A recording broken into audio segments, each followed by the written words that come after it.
This is Bangalore Headlines, your source for the latest news and alerts from across the city. ಪ್ರಿಯ ವೀಕ್ಷಕರೇ, ನಾನು ನಿಮ್ಮ ಪ್ರೀತಿಯ ವೇಣುಗೋಪಾಲ್. ಇವತ್ತಿನ ದಿವಸ ಮೆಜೆಸ್ಟಿಕಲ್ಲಿ ಬಂದಿದ್ದೀವಿ. ಮೆಡಿಷನ್ ಬಗ್ಗೆ ಸರ್ಕಾರ 60% ಆನ್ಲೈನು 40% ಆಫ್ಲೈನ್ ಮಾಡಿದೆ. ಅದರಿಂದ ಮೆಡಿಕಲ್ ಸ್ಟೋರ್ಗಳೆಲ್ಲ ಬಂದಾಗಿದೆ, ಸ್ಟ್ರೈಕ್ ಮಾಡ್ತಾ ಇದ್ದಾರೆ. ಅದಕ್ಕೆ ಸಾರ್ವಜನಿಕರು ಏನಂತಾರೆ ವಿಚಾರಿಸೋಣ ಬನ್ನಿ. ನಮಸ್ತೆ, ನನ್ನ ಹೆಸರು ಸಂವಾದ್ ಅಂತ. ಈ ಮೆಡಿಕಲ್ಲು ಶಾಪ್ ಬಂದ್ ಮಾಡಿದ್ದಕ್ಕೆ ಸರ್ಕಾರ ಇದಕ್ಕೆ ನಿಗಾ ವಹಿಸಬೇಕು. ಫಸ್ಟ್ ಆಫ್ ಆಲು ಕೇಂದ್ರ ಸರ್ಕಾರ ಮಧ್ಯಸ್ಥಿಕೆ ವಹಿಸಬೇಕು. ಅರ್ಥ ಆಯ್ತಾ? ಪ್ರತಿಯೊಂದಕ್ಕೂ ಕೇಂದ್ರ ಸರ್ಕಾರ ಪ್ರತಿಯೊಂದಕ್ಕೂ ಇಲ್ಲಿ ಕಡಿವಾಣ ಆಗ್ತಾ ಇದೆ. ಇದಕ್ಕೇನೋ ಒಂದು ಕೇಂದ್ರ ಸರ್ಕಾರ ರಾಜ್ಯ ಸರ್ಕಾರಕ್ಕೆ ಎಚ್ಚರಿಕೆ ಕೊಡಬೇಕು, ಏನಿದೆ ಅಂತ. ಮತ್ತು ಮೆಡಿಕಲ್ ಶಾಪಲ್ಲಿ ಕಾಳಸಂತೆ ವ್ಯಾಪಾರ ನಡೀತಾ ಇದೆ. ನನಗೆ ಗೊತ್ತು, ನಾನು ಒಬ್ಬ ಹಾರ್ಟ್ ಪೇಷಂಟು. ಅರ್ಥ ಆಯ್ತಾ? ನನಗೂ ಸ್ಟಂಟ್ ಹಾಕಿದ್ದಾರೆ, ಪೇಸ್ ಮೇಕರ್ ಹಾಕಿದ್ದಾರೆ. ಸುಮಾರು ಎಲ್ಲ ಶಾಪಲ್ಲಿ ನಾನು ಹೋಗ್ತಾ ಇದ್ದೆ. ಒಂದು ಮೆಡಿಕಲಿಗೆ ಬೇರೆ ಇದರಿಂದ ಮೆಡಿಪ್ಲಸಲ್ಲಿ ಹೋದರೆ ಅದರ ರೇಟು ಕಮಿಷನ್ನು ಅವರು ಇದು ಮಾಡಿ ಕಮ್ಮಿ ಮಾಡ್ತಾರೆ. ಡೈರೆಕ್ಟಾಗಿ ಮೆಡಿಕಲ್ ಶಾಪಿಗೆ ಹೋದರೆ ಒಂದರಿಂದ 10 ರೂಪಾಯಿ ಜಾಸ್ತಿ ಇರುತ್ತೆ, 30 ರೂಪಾಯಿ ಜಾಸ್ತಿ ಇರುತ್ತೆ. ಒಂದೊಂದು ಶಾಪಲ್ಲಿ ಒಂದೊಂದು. ಈ ಕಾಳಸಂತೆ ಮೆಡಿಕಲ್ ಶಾಪಲ್ಲಿ ಮಾಡ್ತಾ ಇರೋದು ಭಾರಿ ವಿಷಾದನೀಯ. ಮತ್ತು ಇದರ ಬಗ್ಗೆ ನೀವು ಸರ್ಕಾರ ಇದಕ್ಕೆ ಮುತುವರ್ಜಿ ವಹಿಸಿ ಆನ್ಲೈನ್ ಒಂದು ಮೆಡಿಕಲನ್ನು ಔಷಧಿಯನ್ನು ಸರಬರಾಜು ಮಾಡೋಕ್ಕೆ ವ್ಯವಸ್ಥೆ ಮಾಡಬೇಕು. ಇದು ಬಂದ್ ಮಾಡಿದ್ದಕ್ಕೆ ಯಾಕೆ ಬಂದ್ ಮಾಡಿದ್ದಾರೆ ಏನು ಅಂತ ಸರ್ಕಾರ ಇದಕ್ಕೆ ಮುಂದುವರಿಸಿ ಮುತುವರ್ಜಿ ವಹಿಸಿ ಏನಾದರೂ ಕ್ರಮ ತಗೋಬೇಕು ಅಷ್ಟೇ. ಇವಾಗ ಆನ್ಲೈನಲ್ಲಿ ಮಾಡಿದ್ದಕ್ಕೇ ಬಂದ್ ಮಾಡಿದ್ದಾರೆ ಅಂತ. ಹೌದು, ಆನ್ಲೈನ್ ಮಾಡಿದ್ದಕ್ಕೆ ಬಂದ್ ಮಾಡಿದ್ದೆ. ಆನ್ಲೈನ್ ಮಾಡಿದ್ದು ವ್ಯವಸ್ಥೆ ಒಳ್ಳೆಯದು. ಯಾಕಂದರೆ ನಾನು ಮೆಡಿಕಲ್ ಶಾಪ್ 3 ಮೆಡಿಕಲ್ ಶಾಪಿಗೆ ಹೋಗ್ತಾ ಇದ್ದೀನಿ. ಒಂದೊಂದು ಮೆಡಿಕಲ್ ಶಾಪಲ್ಲಿ ಒಂದೊಂದು ರೇಟು. ಒಂದು ಯಾವುದೋ ನಿಮ್ಮದು ಯಾವುದೋ ಒಂದು ಗುಳಿಗೆ ತಲೆನೋವು, ಆ ಗುಳಿಗೆಗೆ ಯಾವುದೋ ಮೆಡ್ಪ್ಲಸ್ಸು ಯಾವುದೋ ಒಂದು 650. ಒಂದು ಶಾಪಲ್ಲಿ 10 ರೂಪಾಯಿ, ಮತ್ತೊಂದು ಶಾಪಲ್ಲಿ 5 ರೂಪಾಯಿ ಕೊಡ್ತಾರೆ. ಇಂಥ ಒಂದು 108 ಬೆಂಗಳೂರಲ್ಲಿ ಇದೆ. ಹಳ್ಳಿ ಕಡೆ ಏನಿದೆ ಗೊತ್ತಿಲ್ಲ. ಬೆಂಗಳೂರಲ್ಲಂತೂ ಈ ರೀತಿ ದಂಧೆ ವ್ಯಾಪಾರ ನಡೀತದೆ, ಕಾಳಸಂತೆ ವ್ಯಾಪಾರ. ಎಲ್ಲ ಮೆಡಿಕಲ್ಸಲ್ಲಿ ಒಂದೇ ರೇಟ್ ಮಾಡಬೇಕು, ಒಂದು ಫಿಕ್ಸ್ಡ್ ರೇಟ್ ಅಂತ ಮಾಡಬೇಕಂತ ಸರ್ಕಾರ ಮುತುವರ್ಜಿಸಬೇಕು. ಇದಕ್ಕೆ ಕೇಂದ್ರ ಸರ್ಕಾರ ಮುಂದೆ ಬರಬೇಕು ಅಂತ ನನ್ನ ಮನವಿ. ತಮ್ಮ ಹೆಸರು? ಸುನಿಲ್ ಅಂತ ಸರ್. ಮೆಡಿಕಲ್ ಬಗ್ಗೆ ಏನಂತಿದೆ? ಮೆಡಿಕಲ್ ಅಂದರೆ ಈ ಹಿರಿಯರಿಗೆ, ಈಗ ಈಗಿನ ಬರೋರು ಹಿರಿಯರಿಗೆ ಮೆಡಿಕಲ್ ಶಾಪ್ಸ್ ಅಂದರೆ ಅವ್ರು ಹೋಗ್ಬಿಟ್ಟು ತೊಗೊತಾರೆ. ಈಗ ಆನ್ಲೈನ್ ಬಂದಿರೋದ್ರಿಂದ ಎಲ್ಲರಿಗೂ ಆನ್ಲೈನ್ ಬಗ್ಗೆ ಗೊತ್ತಿರಲ್ಲ ಸರ್. ಈಗ BP ಆಗಲಿ, ಶುಗರ್ ಆಗಲಿ, ಎಲ್ಲ ಈ ಮಾತ್ರೆಗಳು ಹೆಂಗಿರುತ್ತೆ ಅಂದರೆ ಹಿರಿಯರಿಗೆ ಬೇಕಾಗುತ್ತೆ, ದೊಡ್ಡವ್ರಿಗೆ. ಇವಾಗ ನಾವಾದರೆ ನಮಗೇನಾದರೂ ಹೆಲ್ತ್ ಇಶ್ಯೂಸ್ ಇದ್ದರೆ ನಾವು ಹೋಗ್ಬಿಟ್ಟು ಆನ್ಲೈನಲ್ಲಿ ಆರ್ಡ್ರ್ ಮಾಡಿಬಿಟ್ಟು ಮನೆಗೆ ತರಿಸ್ಬಿಡ್ತೀವಿ. ಇವಾಗ ನಾವಿಲ್ಲ ಅಂದರೆ ಹೆಂಗೆ? ಇವಾಗ ನಮ್ಮ ಅಜ್ಜಿ ಆಗಿರಲಿ, ಅಪ್ಪ ಅಮ್ಮ ಆಗಿರಲಿ, ಅವ್ರಿಗೆ ಆನ್ಲೈನ್ ಬರೋಲ್ಲ. ಇಲ್ಲ ಕಾಲ್ ಮಾಡಿ ಮೆಡಿಕಲಿಂದ ತರಿಸೋದಕ್ಕೂ ಅಷ್ಟು ಲಿಂಕ್ ಇರೋಲ್ಲ ಕೆಲವೊಬ್ರಿಗೆ. ಅರ್ಜೆಂಟ್ ಆಗಬೇಕಂದ್ರೆ ಎಲ್ಲರೂ ಹೋಗೋದು ಮೆಡಿಕಲ್ ಶಾಪ್ಗೆ. ಇವಾಗ ಯಾವುದೇ ಮೆಡಿಕಲ್ ಆಗಿರಲಿ ಅಲ್ಲಿ ಹೋಗ್ಬಿಟ್ಟು ಅವರು ಮಾತಾಡಿ ಈ ಮಾತ್ರೆ ಬೇಕಪ್ಪ ಕೊಡಪ್ಪ ಅಂತ ಹೇಳ್ತಾರೆ. ಇವಾಗ ಆನ್ಲೈನಲ್ಲಿ ಆರ್ಡ್ರ್ ಮಾಡಿದ್ರು ಅದು ಆಲ್ಟರ್ನೇಟಿವ್ ಒಂದೊಂದು ಮೆಡಿಸಿನ್ ಸಿಗೋಲ್ಲ, ಒಂದೊಂದು ಮೆಡಿಸಿನ್ ಸಿಗುತ್ತೆ. ಅವ್ರಿಗೆ ಹೆಂಗೆ ಗೊತ್ತಾಗುತ್ತೆ? ಪರ್ಫೆಕ್ಟಾಗಿ ಸಲಹೆ ಕೊಡೋರು ಅಂದರೆ ಮೆಡಿಕಲ್ ಅವರು. ಇದು ಸ್ಟಾಪ್ ಆಗಬಾರ್ದು ಮೆಡಿಕಲ್.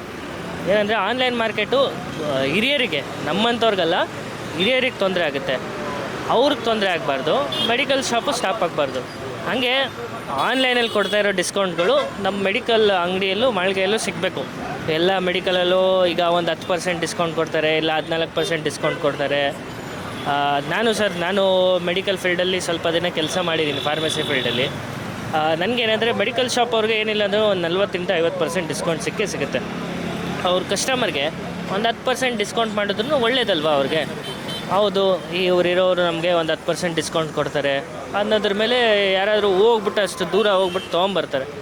ಆನ್ಲೈನಿಗೆ ಏನಕ್ಕೆ ಹೋಗ್ತಾರೆ ಅಂದರೆ ಅವ್ರು ಡಿಸ್ಕೌಂಟ್ ಕೊಡ್ತಾಯಿದ್ದಾರೆ. ಅದು ಏನಂತ ತಿಳ್ಕೊಂಡು ಗೌರ್ಮೆಂಟ್ ಸರ್ಕಾರ ಏನು ಮಾಡಬೇಕು, ಎಲ್ಲರಿಗೂ ಒಂದೇ ಪ್ರೈಸಲ್ಲಿ ಒಂದೇ ಡಿಸ್ಕೌಂಟಲ್ಲಿ ಸಿಗಬೇಕು ಅನ್ನೋ ಕಾನ್ಸೆಪ್ಟನ್ನ ತರಬೇಕು. ಹಿರಿಯರಿಗೆ ಮೇಯ್ನು ಶುಗರು, BP ಈ ಮಾತ್ರೆ ಮೇಲೆ ಒಳ್ಳೆ ರೀತಿ ಡಿಸ್ಕೌಂಟ್ ತರಬೇಕು. ಅದು ಅಲ್ಲದೆ ಸರ್ಕಾರದಿಂದ ಜೆನ್ರಿಕ್ ಮೆಡಿಸನ್ಸ್ ಬಗ್ಗೆನೂ ತುಂಬ ಕೇಳ್ಪಟ್ಟಿದ್ದಾರೆ. ಆ ಜೆನ್ರಿಕ್ ಮೆಡಿಸನ್ ಮೇಲೆ ಯಾವ ಥರ ಕ್ರಮ ತೊಗೊತಿದ್ರು ಅದು ಗೊತ್ತಿಲ್ಲ. ಬಟ್ ಇರೋ ಮೆಡಿಸನ್ಸ್ ಮೇಲೆ ಆದಷ್ಟು ಡಿಸ್ಕೌಂಟ್ ಸಿಕ್ಕಿದ್ರೆ, ಒಳ್ಳೆ ರೇಟಿಗೆ ಸಿಕ್ಕಿದ್ರೆ, ಸರ್ಕಾರ ಅದನ್ನು ಮಾಡಿಸ್ಕೊಟ್ರೆ ತುಂಬ ಒಳ್ಳೆಯದು. ಇಷ್ಟೇ ಸರ್. ಓಕೆ, ಧನ್ಯವಾದ. ನಮಸ್ತೆ ಸರ್. ನಮಸ್ಕಾರ ಸರ್. ಸರ್, ಇವಾಗ ಮೆಡಿಕಲ್ ಸ್ಟೋರ್ ಎಲ್ಲ ಕ್ಲೋಸ್ ಆಗಿದೆ, ಎಲ್ಲ ಸ್ಟ್ರೈಕ್ ಮಾಡ್ತಾ ಇದ್ದಾರೆ. ಅದ್ರ ಬಗ್ಗೆ ಏನಂತೀರಿ ಸರ್? ಸರ್, ಇದು ಮೆಡಿಕಲ್ ಶಾಪು ಏನಾದ್ರು ಕ್ಲೋಸ್ ಆಗಲಿ, ಮೆಡಿಕಲ್ ಶಾಪ್ ಮಾತ್ರ ಕ್ಲೋಸ್ ಆಗಬಾರ್ದು. ಯಾಕಂದರೆ ಈಗ ಭಾಳಷ್ಟು ಜನಗಳಿಗೆ ಈಗ ಕಾಯಿಲೆಗಳು ಅಥವಾ ಯಾವ ಟೈಮಲ್ಲಿ ರೋಗಗಳು ಏರ್ಬಾರ್ದು. ಕೆಲವೊಂದು ತುಂಬ ಪೇಷಂಟ್ಸ್ ಇರ್ತಾರೆ, ಅವ್ರುಗಳಿಗೆಲ್ಲ ಮಾತ್ರೆಗಳು ತೊಗೋಬೇಕಂದ್ರೆ ಮೆಡಿಕಲ್ ಶಾಪ್ ಹೋಗಲೇಬೇಕು. ಇನ್ನು ಕೆಲವರು ಸ್ವಲ್ಪ ಓದಿ ತಿಳ್ತಿರ್ತಾರೆ, ಅವರೆಲ್ಲ ಒಂದು ಸ್ವಲ್ಪ ಆನ್ಲೈನಲ್ಲಿ ಬುಕ್ ಮಾಡಿ ತರಿಸ್ಕೊಂಡ್ಬಿಡ್ತಾರೆ. ಕೆಲವೊಂದು ಸಂದರ್ಭದಲ್ಲಿ ನಾವೇ ಎಲ್ಲೋ ಹೋಗ್ತಾ ಇರ್ತೀವಿ, ಸಪೋಸ್ ಒಂದು ಮೆಡಿಕಲ್ ಶಾಪಲ್ಲಿ ಏನೋ ಒಂದು ಅರ್ಜೆಂಟಾಗಿ ತೊಗೋಬೇಕಾಗಿರ್ತದೆ.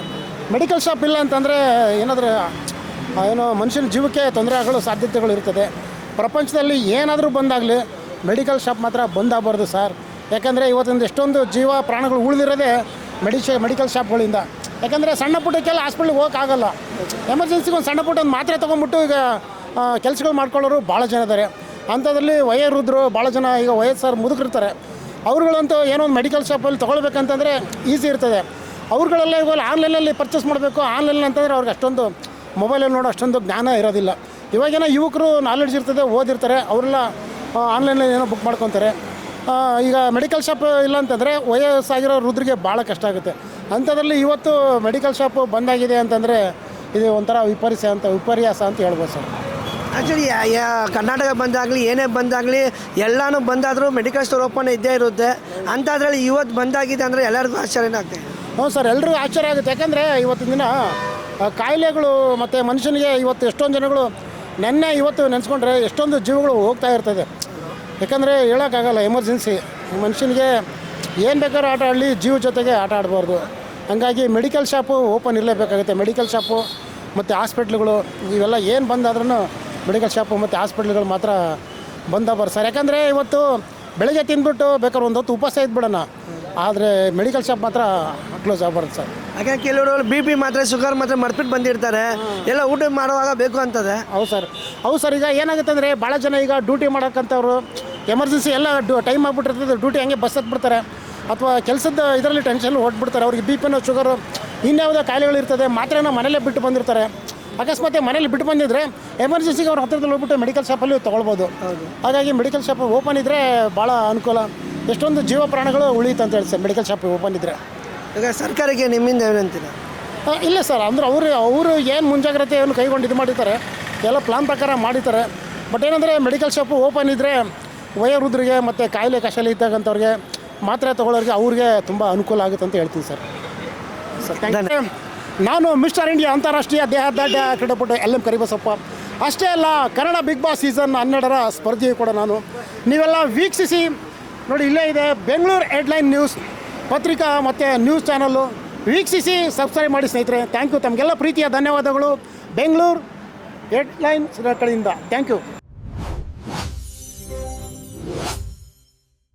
Subscribe channel for latest update.